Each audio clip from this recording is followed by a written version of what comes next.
नजरें थी तुर्की पर और ये सोचा जा रहा था कि अर्दोगान या बाकी सारे जो खास तौर पर तुर्किश अमेरिकन की खोपड़ी उड़ाई गई है इजरायली फौज की जानिब से, उस खातून के बारे में पूरी तरह कैंपेन चली। तुर्की ने कहा कि ये सीधा सीधा कत्ल किया गया है, लेकिन उसके अलावा आप अंदाजा करें इसराइल ने किया क्या।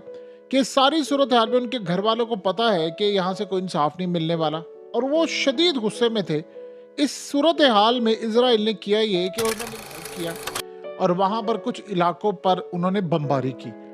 अब सीन ये हुआ है कि वहां पर जब वो बमबारी कर रहे थे तो उन्होंने बिल्कुल ध्यान हटाने की कोशिश की। अब लेकिन मसला यहाँ पर यह है कि इस दफा जो लड़ाई उनके साथ हो रही है उनको भी भरपूर जवाब दिया जाता है। हमला होता है और हमला सीधा सीधा इसराइल पर आकर आज उसका जवाब मिला। आज सूरत हाल ये हुई है, बड़ी अजीबो गरीब सूरत हाल है जो इसराइल के लिए इस वक्त पैदा हुई है। और गालिबन इस वक्त बड़ी, यानी आप समझो पोजीशन ही हो गई है कि एक बड़ा अगर स्ट्राइक हो गया तो इनका काफी कुछ उड़ा दिया जाएगा। इस वक्त लिबनान की जानिब से इसराइल की जो मिलिट्री, उस पर रॉकेट्स की गई है बारिश।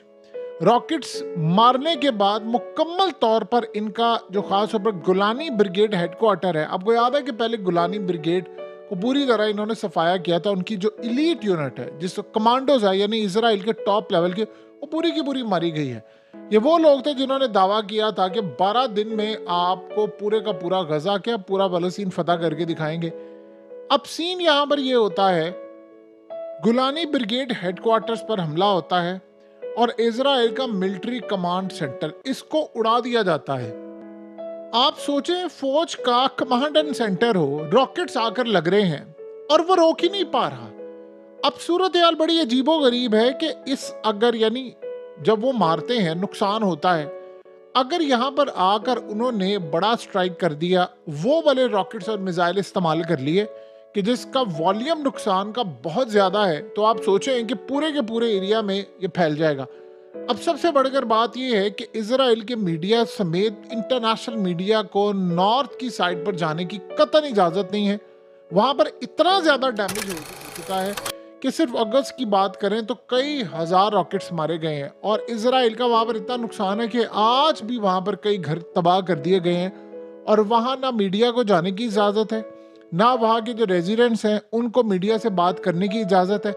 जिन फौजियों को मारा जाता, आप बताइए ना कि एक यानी हेडक्वार्टर के ऊपर आकर एक रॉकेट फायर होता है, एक नहीं कई, और आकर वो हिट करके उसको उड़ा देते हैं।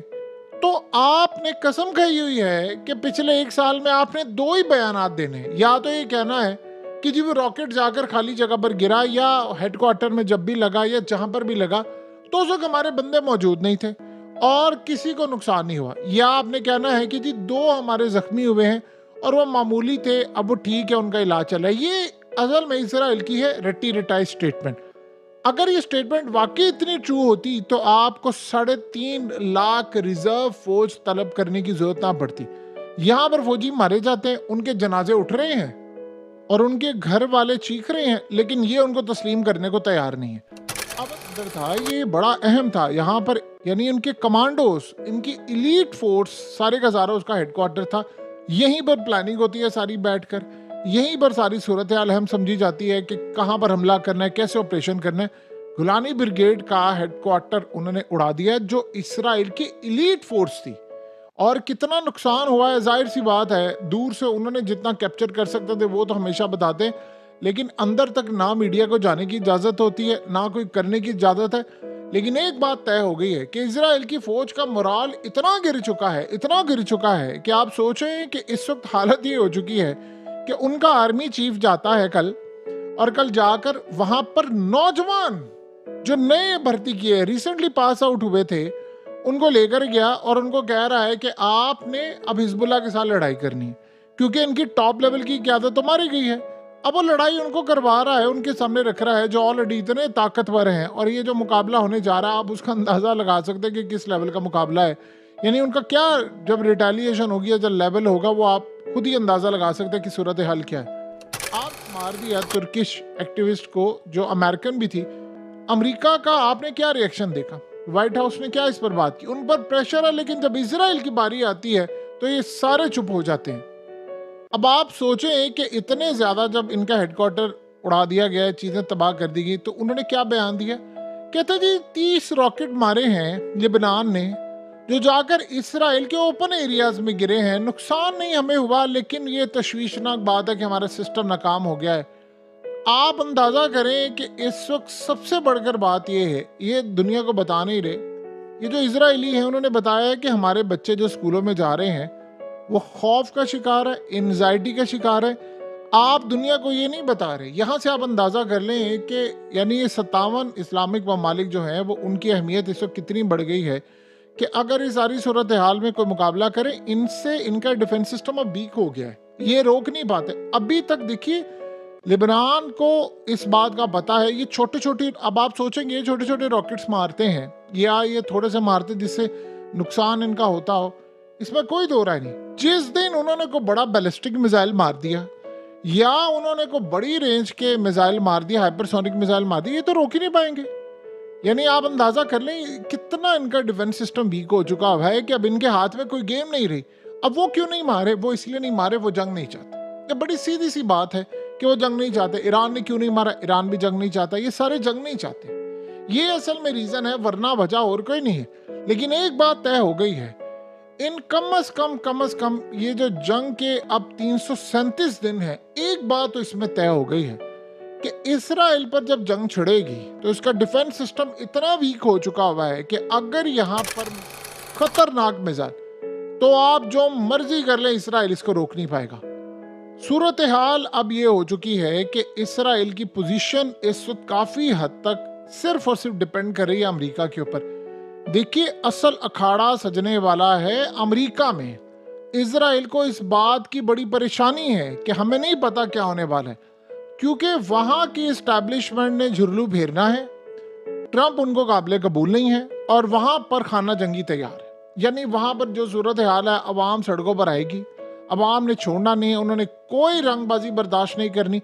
इसराइल को सबसे बड़ा खतरा यह है कि उनको सूट करता है बाइडन, उनको सूट करती हैं ताकतें, उनको ट्रंप भी नहीं सूट करता। चाहे ट्रंप 1000 दफा ये बात कह लो, उसने ये बात कही है, उसने कहा मैं अगर चला गया ना तो उसके बाद फिर इसराइल कायम नहीं रह सकता, ये मैं हूं जो बचाऊंगा।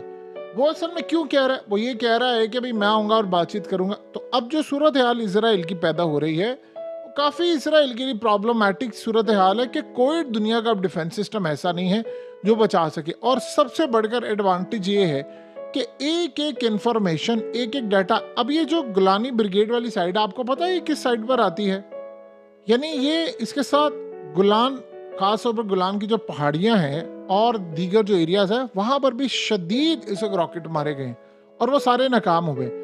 अब यही काम इसराइल ने किया कि उन्होंने शाम की यानी गुलान हाइट्स के ऊपर मार्केट लगा हुआ था डिफेंस सिस्टम, यानी इनकी अपनी साइड पर जो लगा हुआ था वो तो फेल हो गया, लेकिन दूसरी साइड पर रूस का डिफेंस सिस्टम लगा हुआ था, तो वो तो पूरी तरह इन्होंने वहां पर इसराइल के जो रॉकेट मारे गए थे वो तो उन्हें रोक लिए, या उनकी जानिब से जो मिसाइल है जो स्ट्राइक किया गया।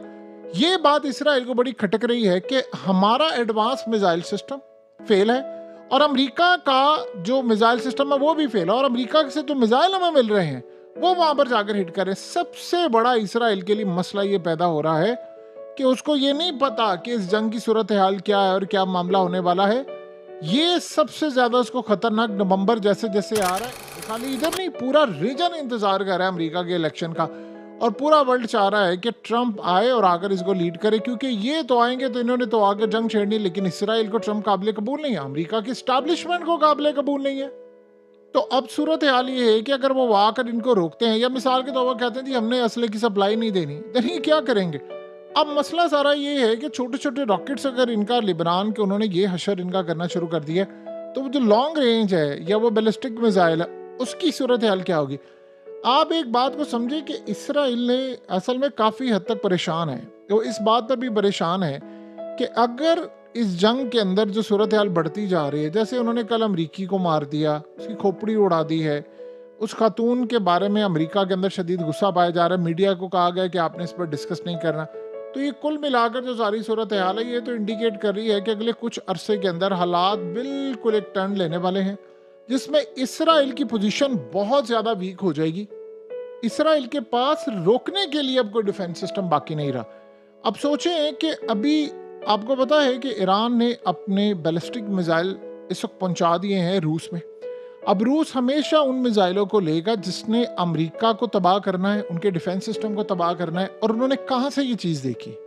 ये चीज़ उन्होंने देखी है कि लेबनान को इन्होंने जो मिसाइल दिए हैं, रॉकेट्स दिए हैं, या जो इराक या इधर उधर से मारते हैं, वो अमेरिका के डिफेंस सिस्टम को फेल कर रहे हैं, वो यूरोप के डिफेंस सिस्टम को भी फेल कर रहे हैं। तो इसीलिए वो कारकर्दगी दिखा रहे हैं। अब वही चीज़ उन्होंने यूक्रेन में की, यूक्रेन में भी अमेरिका का लगा हुआ है, तो वो वहाँ पर भी फेल करेंगे। तो यहाँ से आप सोच रहे हैं इसराइल के खिलाफ ये अब तक इसराइल को बड़ा झटका लगा है।